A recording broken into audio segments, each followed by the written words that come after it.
Welcome to the When Wit Happens podcast. This is a podcast that helps you find ways to celebrate and live your best life, even when stuff happens. Now here's your host, Whitney West. All right, welcome back to the podcast, everybody. And today I have Nadejiah Towns, and she is a career transition coach. So I wanted to bring her on to talk to you guys about pivoting. And I'm just going to let her do an introduction of herself, and then we'll get to talking. Hi, everyone. Thank you so much for having me on this platform. My name, again, is Nadejiah Towns, and I am a career transition coach. So I recently just stepped into my business full time after leaving my student affairs 9-to-5 job. And it's been a journey, a lot of pivot. I experienced a lot of change in the month of May. So excited to finally be settled on the end of all of the transition. And now I am focusing full time on helping other student affairs professionals transition out of higher education and really just make that change on their own terms so that they can really feel confident about that next chapter in their career. Absolutely. So as most of my listeners know, I work in higher education, as Nadejiah used to, because now she's full-time working for her business. But I just kind of identified with a lot of the things that she was talking about, a lot of the different struggles. And I know a lot of people have had that moment where they really wanted to transition out of, but they were just very unsure. So as soon as I saw her, I was like, oh, she is in an amazing space, because so many people absolutely need what she's doing. And I just knew it really would resonate with you all too, because I know some of you all are in higher education and a lot of you all are looking to make changes in your life. And so I wanted to ask you, at what point and how did you know that student affairs was no longer your thing? Yeah, so this is a really interesting question, because sometimes I try to really realize if it was the student affairs piece. It was a very fast moment for me, to be honest. I actually had a very specific incident with a student in August. So if you work in student affairs, especially residence life, you know that it is so hard to maintain those boundaries at work, especially when you live where you work. But me, I was known as the boundaries queen. I was known as the self-care queen. And I really tried to role model that for my students and my colleagues. And thankfully, I did work somewhere where that was encouraged, right? I didn't feel guilty about leaving at the end of the business day. And my supervisor was super supportive. So I knew that student affairs was no longer for me the first time that those boundaries felt disregarded, the first time that my privacy felt violated, and the first time that my staff apartment on campus no longer felt like a home. And that very specific day was the exact day that I made up my mind that I was going to leave. Yeah, a lot of times it is kind of swift like that. And it's just major violations that is just okay, a change has to come. And that's sometimes a hard thing to accept because it happens so quickly. And I found a lot of people with chronic illnesses, they get that diagnosis and it's okay, automatically major life change. And it's but this is what I've known my life before. How am I supposed to change and go further? So what was it for you that was okay, I need to move student affairs instead of saying maybe I needed to go to another school? What was that for you? Yeah, that's a great question, because I know some people will connect with me and they're I'm not sure if I'm ready to leave student affairs or if I just need another institution. So I know a lot of people kind of struggle. For me, it was the incident that drove me to decide to leave was an isolated incident. It wasn't very common. But there were so many other things that were burning me out before that day in August, right? And so when I went into my res life role, I knew that I was going to stay there for 3 to 4 years. And so when the incident occurred, it was at the beginning of my 3rd year. So I kind of already knew that I had a timeline. But when I gave myself that timeline, I imagined myself staying in student affairs. But, when you are a Black woman working in higher education, Mm. there's a lot of shenanigans that you deal with. Shenanigans And, is a good word for that. yes, I have all of my special terms. You have students that are very entitled. You have parents who are over involved, who overstep. And then you just have like the politics of higher ed. And I found myself realizing I would be at my desk dealing with, the typical res life stuff. Mm. And I would just be sitting there like, I really don't care. I really do not care about what we're talking about right now. I don't care about the student's issue, and not in a place of like, not, it's just that sometimes, when people feel like their emergencies should be urgent to you, right? When you're dealing with your own stuff, and then you have like these entitled students who are like raising so much chaos over like, someone touched my Oreos. I'm like, oh God, help me. I cannot take another roommate conflict. Yes. And so, yeah, it was just, it didn't feel authentic. The work didn't feel authentic, and it didn't feel aligned. I felt like I was getting to a place where I had to show up for work and pretend. And authenticity is also very important to me. That's another thing that I'm known for. So, showing up and having to pretend that I care at meetings, and, having that parent on the phone for 40 minutes who's, retelling you their problems 17 different ways. It's just like, how much longer can I really deal with this? And I knew that a lot of what I was struggling with, it's just the culture of student affairs. It's not that I worked for a bad institution. I worked in a really good department. So if I worked at one of the better places and I was still dealing with all of this stuff, Ooh. I kind of put two and two together and figured that this is just not the type of field that I could see myself in long term. Right.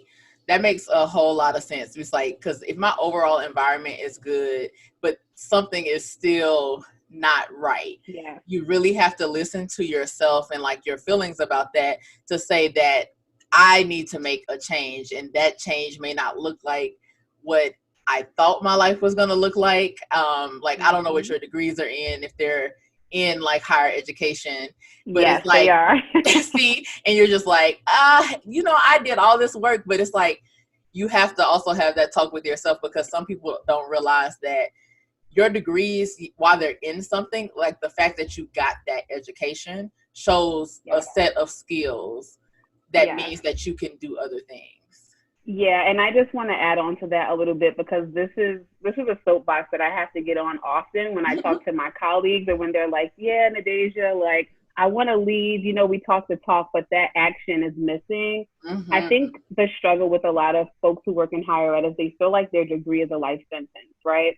The reality is that a lot of us put ourselves in debt to go into a field that will most likely not pay us enough to pay off that debt in a timeline that we desire, right? Unless you're pursuing a terminal degree, or, you get up in the big dog positions like the VTs and all that good stuff. So you feel like, man, I pursued this master's, I did the time, I took out all these loans. Mm-hmm.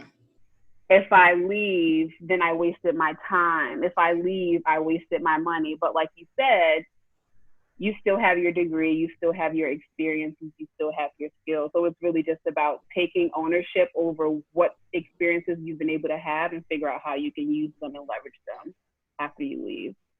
Absolutely. That's very important, that, things can look different, than what you thought they were going to be. And then that life sentence thing is so important, because it's like, just because you made a decision at 18 or 22 with a degree you're going to get, does not mean that you have to stick with it for the rest of your life when you know better at 28, 29, 30, 35.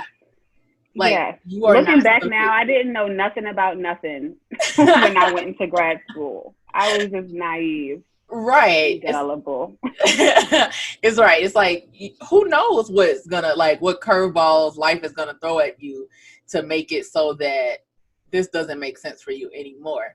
And I think that's important to know that, you can design a life for yourself now that is great for you, but that doesn't mean it's going to be great for you in 5 years. So you always have to use this skill set to make sure that, ask yourself if you're happy, if this works for you, and, you know, keep making those changes so that you're not always stuck in a rut with yourself. So that's good to hear. So and being comfortable with change. Oh, girl, that change thing. People are uncomfortable with change in situations that they're comfortable with, and they don't even consider change in going to new situations, because it's like, well, I have this one good thing here, is what I hear a lot. It's like, but the other 99 you hate. And so you're thinking you could go to this new opportunity and that one thing be there, and 90 things that you love. Like, you don't know. Like, don't hold on to that one small thing you love when everything else around you is chaotic. Res life people be like, but I have free housing. I'm like, but you hate your job. So exactly. Is that worth your soul? Like, do you want to have free rent, or do you want to have a peace of mind? You might have to make that choice. What costs more for you is and the just question. Because it doesn't cost money doesn't mean it doesn't come at a price. Okay, girl, you better preach that. Say it again. Okay, so when did you know that it was your business that you were going to go out, that you were 100% betting on yourself? Yeah, it's interesting because when I made up my mind that I was leaving student affairs, I figured that I would find another job. I actually had on my vision board that I made in August of 2019, like, may my next job be my last. And when and I started my business originally in June of 2018, and I was like very blown away by the fact that I could make money from my couch. I was like, what? This is kind of easy. So when we got to, I would say, like, the spring semester, I think I just realized that, like, my savings was looking really cute. Okay.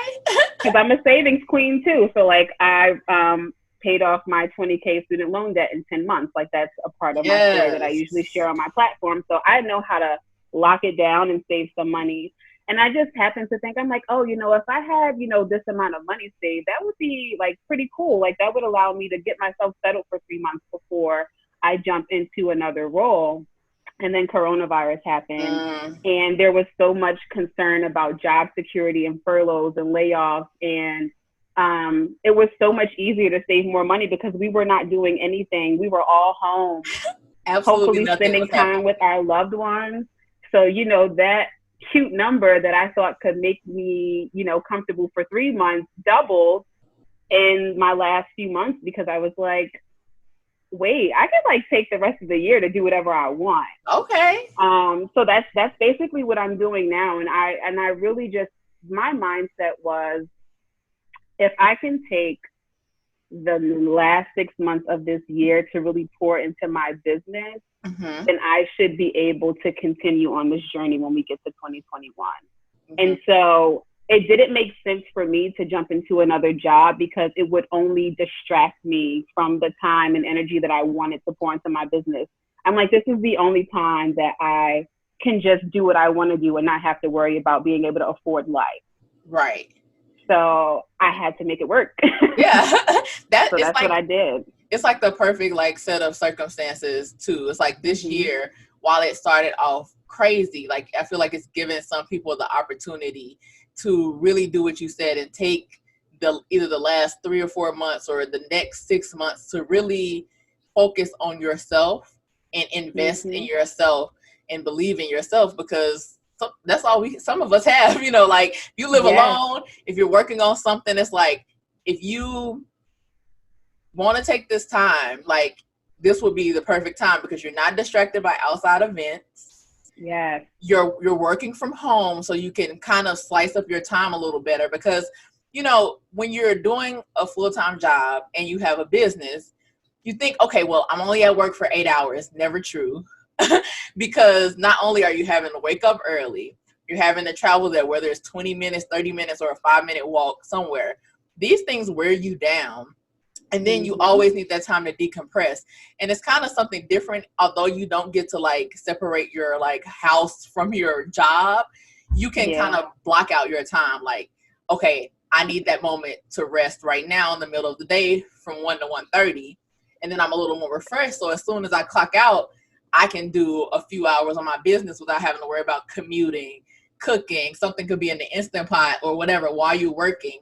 It really does help you to take that focus on yourself for the year. So that's great that you were able to use really the coronavirus and everything else, because I felt like something similar. Like, it's been crazy, but it's been helpful, you know, to kind of have that time to internalize and think about what's really going on. And I know you went to Impact Weekend this year, and I went to Impact Weekend last June. So I know the type of clarity you get from that event. And so can you tell me about like a little bit about how that event and how everything from that point shifted and what you were going to focus on in your business? Yes. Oh my gosh. I love me some Maya.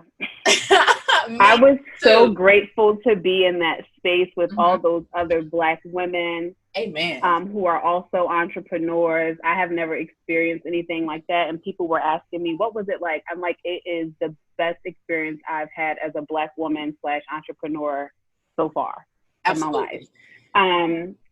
That is exactly where I pivoted in my business. I went to Impact Weekend as an expert resume writer who knew that she was burnt out from doing done-for-you services.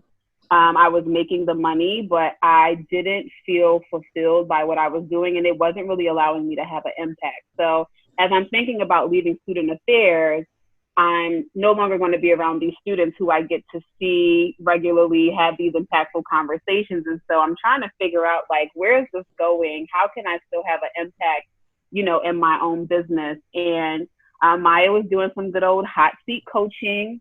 And when I was on stage, I was explaining to her, you know, what my profession is, and explaining to her like the struggles of most SA pros. Like, a lot of them are so burnt out. They are so desperate to get out of student affairs, but the lack of confidence and clarity really keeps them stuck and stagnant. And I'm like, you know, SA pros are so talented. They have so many skills. They wear so many hats, but they just don't know how to position themselves. And she was like, so why don't you just help them leave?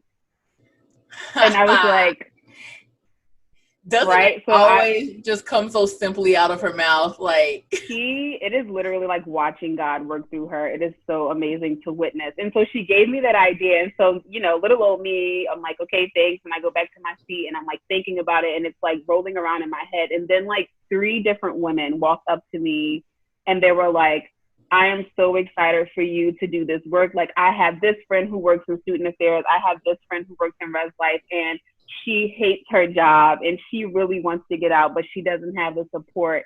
And so for me, that was really like the affirming moment of like, this is a lane that I can create for myself, because no one's doing this work. And there are clearly so many women who are waiting for me to show up and serve and support them. And it's like, why not? Because I'm doing it.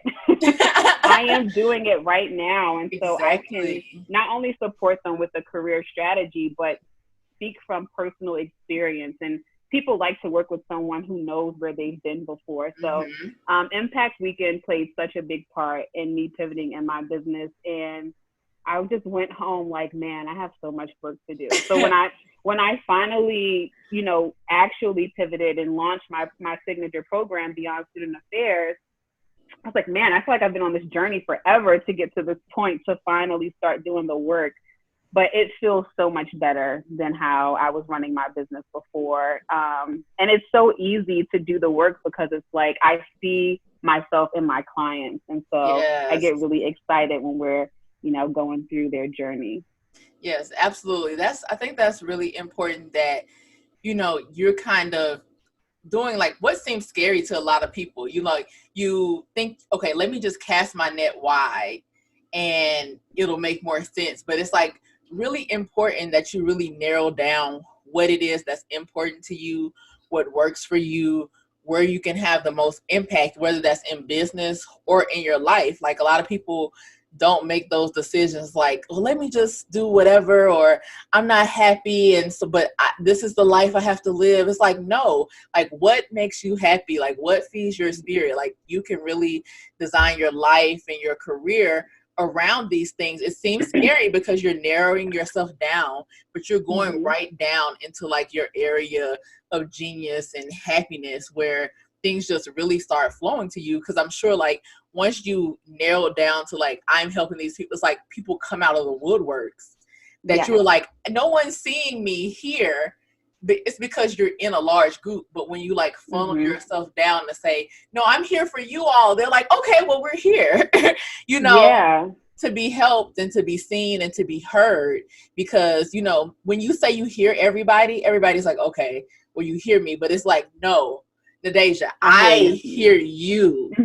It's way better to do that. So that's kind of what I got from that too. It took me much longer to kind of go and like sit with it, because I was at the one with like the 15 people. So we were a really small group, but again, you meet so many amazing Black women who then like pour into you, who are so helpful. And it's like, I am very thankful to have had this year to like really refine what I'm going to do, because I found myself doing some of those things like, oh, well, I don't want to narrow all the way down.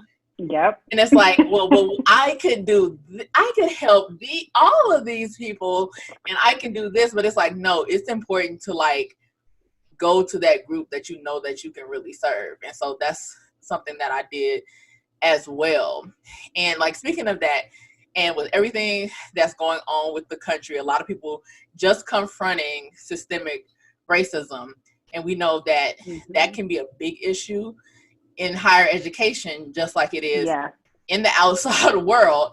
I think a lot of times people think the education atmosphere, because it's supposed to be so liberal and understanding and inclusive, that it's a safe space. But I think as Black women working in these environments, that we know that it is not that all the time. And it's kind of been refreshing to be able to feel more confident and more empowered speaking up on it, because it's like, now we have the stage. It's like, we felt like this for a long time, but we can't even make a suggestion in a meeting without hearing a but and. But now, guess what? Speaking up, and don't dare say anything. So now everybody wants to hear from everybody wants to hear. So I've noticed you making a few posts about it this week. So what led you to go ahead and create that content? So I have a best friend who does Instagram branding, and we were working through some content, and I was, we were doing this right before everything just kind of double exploded with George Floyd. And I was just talking to her, not even specifically about that particular incident, but just like all of the, again, shenanigans that we deal with in student affairs, and like all the gaslighting that happens, right? Absolutely. We are encouraged to practice self-care, but like no one's really wanting you to do that the moment it inconveniences them. It's a problem. Absolutely. And then just reflecting on some of the experiences that I had as a grad. And I'm trying to be more active on Twitter. I'm not that good at it yet, but I was on Twitter, and I know our people be on Twitter. So I think on another platform, I ran across, this trending thread of like Black in higher ed. And so I looked it up, and I went to go look, and I was like, I can relate to all of these things. Like all of the Black people that I know have come to me at some point of me knowing them and told me that they had these same exact experiences. And that was very powerful, because I know that that's the truth for so many other Black essay pros who I've never met before. And so I did a small series of posts, but the first one was just the truth about being Black in higher ed. And, white folks were trying to learn how to do better that week. So, people were clicking and swiping and seeing all these tweets. And I took out the names of the people because I didn't want to have, right. How sometimes people, they find you on social media and then they start talking to your supervisor, honey. But yeah, I shared their stories, and it was just like, this is so true for so many people. And it was just really polarizing, because people were like, wow, I'm probably one of those white people who made my Black colleagues experience so traumatic without even realizing it. And that post is the most successful post I've ever posted on social media. Wow. It has like almost 800 likes, almost 600 shares, and like 400 saves.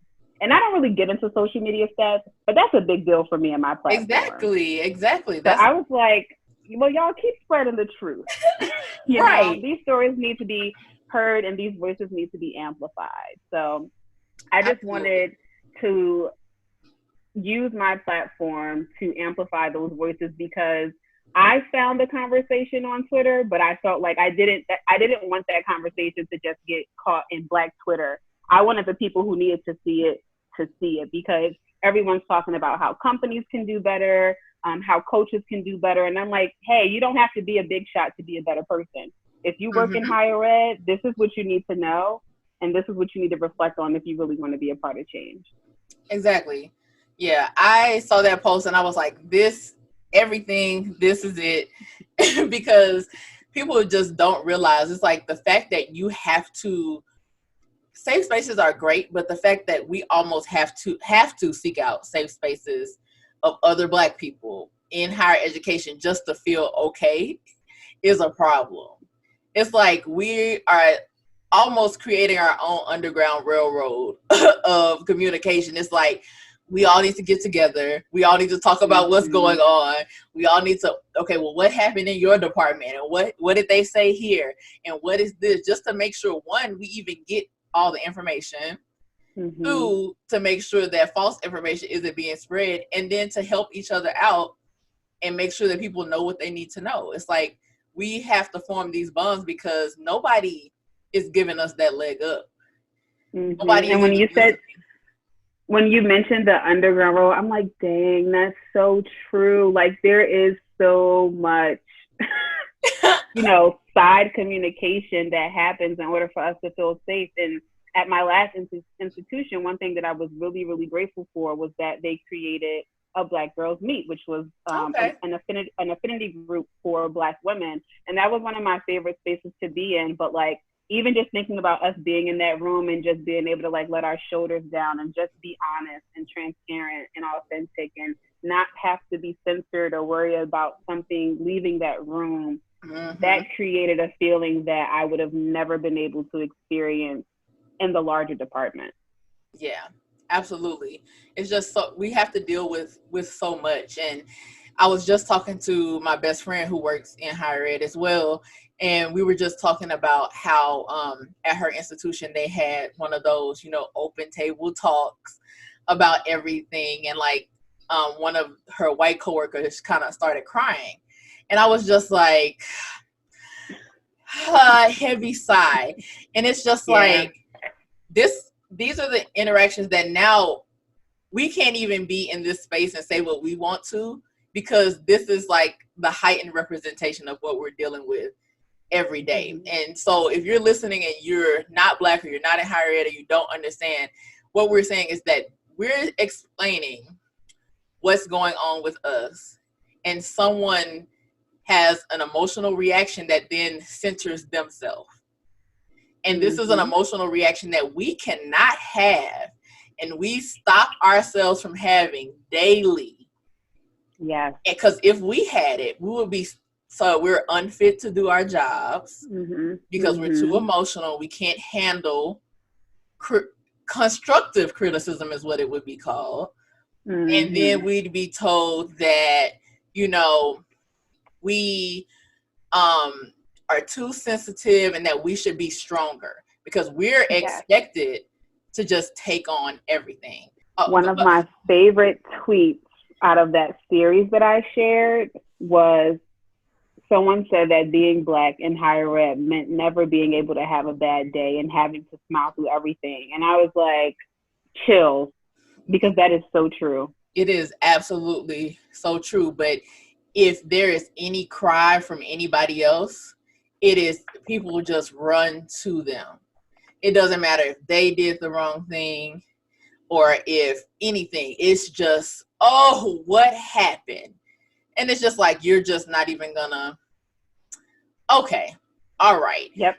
And it's like a lot of Black people at work is just like, oh, you didn't smile at me. It was like, why do I have to be happy for you? Why do I have to perform happiness for you at all times? And it's like, I got to the point when I know people think I'm mean. I know people think I'm a bitch, but it's okay.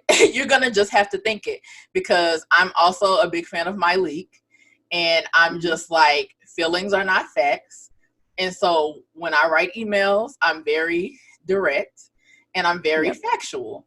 And so if you ever have a issue with my email, it's not because of me, it's because you're wrong. Because I'm not, and that's another thing we have to do, is we're having to fact check everything we say, because if we type the T instead of the R in the keyboard, somebody's going to come back and correct it. It's like small little things that are happening to us daily, on top of just the stresses of being in this industry anyway. Yeah. It's a lot for us to deal with. And so I know there are probably even more Black women and men who are probably going to be looking to leave this space. Very soon. Very soon. Yes. So how has it been in like the last month? I know you launched your program. Yes. And I know you're going to be coming out with a whole lot more offers and different things soon.